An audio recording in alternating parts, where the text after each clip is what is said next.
So anyway, That's funny. yesterday, and I don't know if you know this, so we have the PNW Medspa coalition. Nope, not coalition. What is it called? Collaborative. Yes, So Pacific Northwest. Pacific Northwest Collaborative for Medspa owners, practice managers, things like that. So basically, it's kind of new, but we had a nice. Some of the people weren't visually there, but we do a Zoom every Tuesday, every other Tuesday.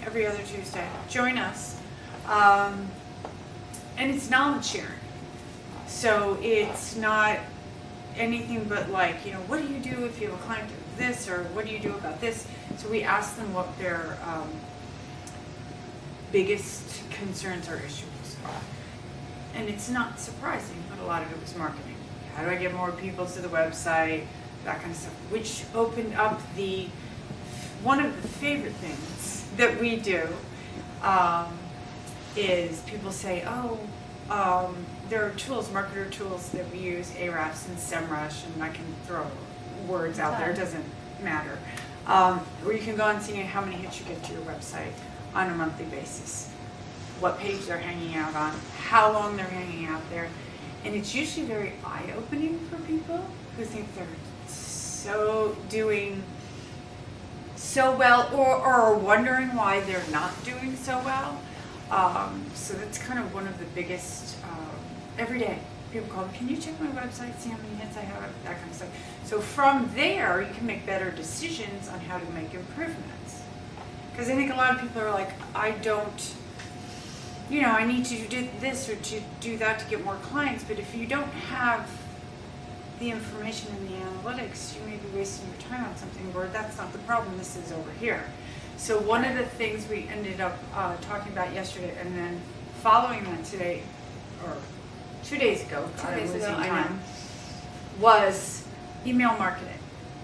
How to do good email marketing. Should I do email marketing? So I thought we would have a little lesson on email marketing. And you guys can sit in and listen. And if you see my bruises, Maddie says you can't see them. I have them. I have to address it. It's just because I have Medspa clients, and shit happens. So very good stuff. Anyway. You can tell the difference. Huh? You can tell the difference. Yeah, you've got a jaw over here now. I have a jaw. Look at that. Yeah, but bruising comes with it, and no fault of the injector, who is phenomenal. It's more from me. I don't follow rules so well. Anyway, I know, but I also don't give a shit. So anyway, email marketing. So I wanted to give you guys some tips, and I do I do coaching and consulting with clients on Zoom, and I figured we'd spread that out so everybody sees it. Email marketing. Websites are our home. And I know a lot of people put time into social media, and it's really good, and it's social proof. But websites, people sleep on their website, they put them up, they walk away, and they think it works, and that's where 80% of the people book. Right, I know. So, I'm one of them. One of the things you can do real quickly for your website to help connect with your clients is really, who's calling? It's just telling me I got an email. Oh, okay. Talk about email. Is having one of those pop-ups. If you go to Anthropology, one of my favorite places, and it says sign up for 10% off. I love that search. Sign up for 10% off. It's simple. We're used to it, but a lot of small businesses don't do it, and it's huge because right there you're getting people's email, and then if you have Constant Contact or MailChimp or some kind of email service, sign up for it.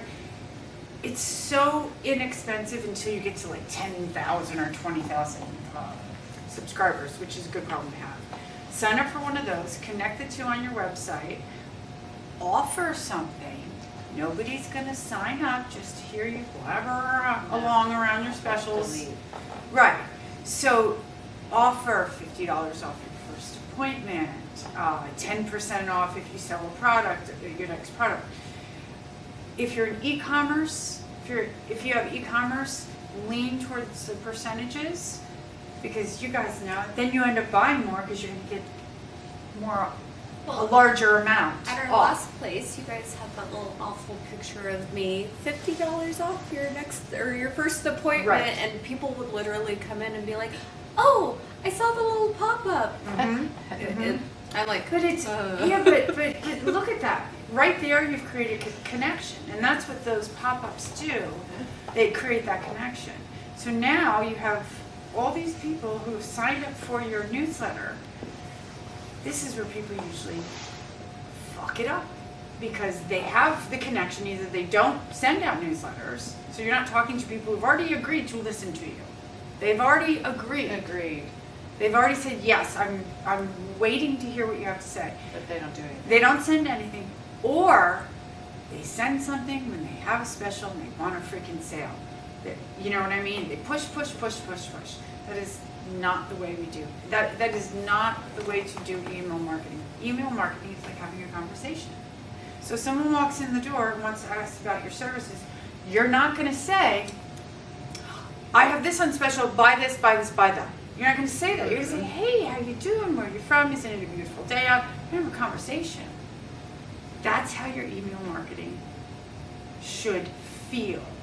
It should be a conversation of someone that you're now friends with. So, what does that mean? Does that mean you tell them that, you're pissed off at your husband because he drinks too much? This is not relating to anything, by the way. It just popped into my head. Not really. I mean, you may get to that point. That's not the first thing you say. But you do, say, like, the last one I sent out was talking about Matt Balmer from Homer. I can't say his name right. I can't say his name. Someone please help me. Balmer. From White Collar. Yeah. It's relatable. This is what I'm doing. The sun's out. I don't feel sad. Things that are relatable. So creating that connection is very important. There's a lot that goes in it.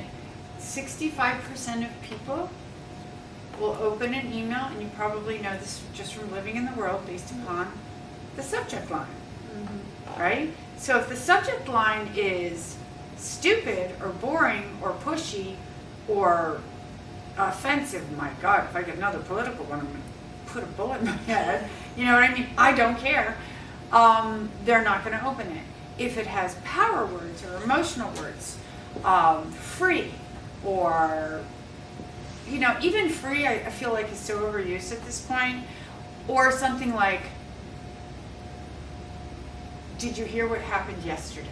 I'm opening that up. That's the beginning of a story. I want to see what the story is. They want to know what the story is. Right. Yeah. And everything relates to a story. Or, mine will sometimes be what do Matt Balmer, again, can't say the last name. Matt, you're going to figure that out, right? Yeah. Okay. Matt Balmer, moms and clown motels have in common. Oh yeah, that picture So it was was terrifying. like a question. It was a question. So the hook is the beginning of the story. And it can be anything, but it has to feel original and genuine. Do you know what I mean? It has to catch Yeah. their eye, their ear. And so there's lots of things like that. So you have that. You have your people who are ready to hear from you. It's in that email where things go right or go wrong. Obviously, you're trying to sell something. They know that. You know that. But But you're trying to make them feel better about purchasing from you by building that connection. and building that connection through entertainment, talking about something, education, not just saying, I have microneedling. Did you know this is what microneedling does? Okay? Because that builds the trust. So we'll start with that. You're building the trust, you're entertaining, you're educating, you're talking to the person like a person. Through email. Not pushing. I hate push marketing. Yeah. And then there's a lot of going into what sets it up with the hook and then a teaser and then you're reading through to the end. You want them to read through to the end.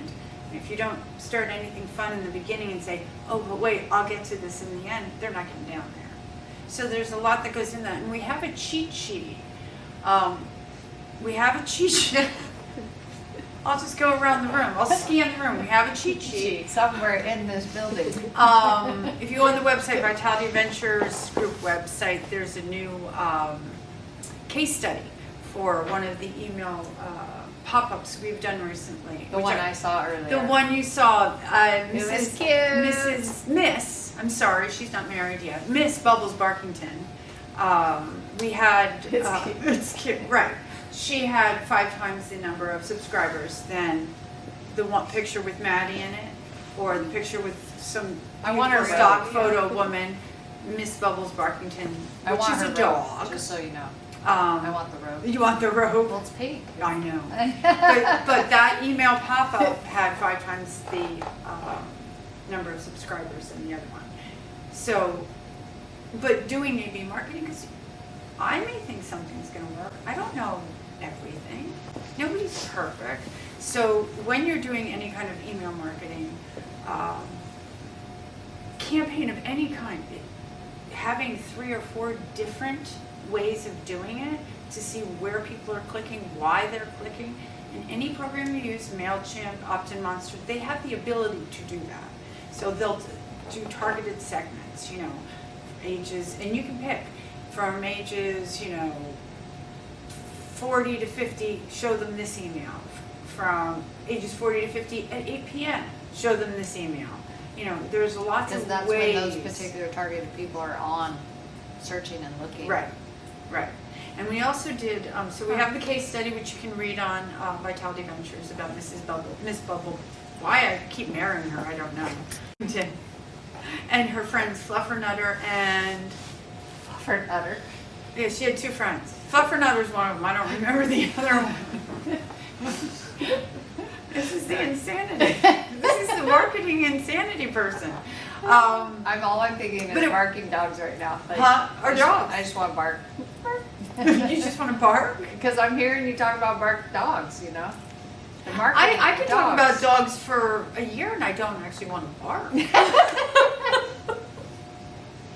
I just want That urge never comes. Okay, well, apparently I'm a little different then.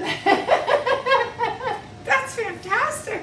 I think that's a creativity you need to tap into. I don't know. It's my artistic skills coming out. There we go. I don't know where to go after that. I don't. Wrap it up. I think we're gonna wrap it up anyway. Email marketing, you can get a cheat sheet. It's imperative.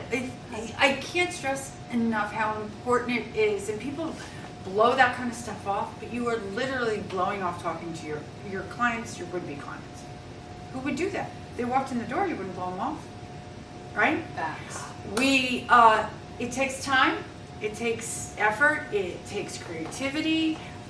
Write it out, walk away from it, check it in an hour and a half, see if you still like it, edit it out. There's a lot of things you can do, or hire a service.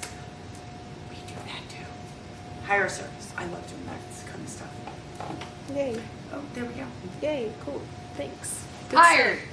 stuff. Woohoo. We're hired.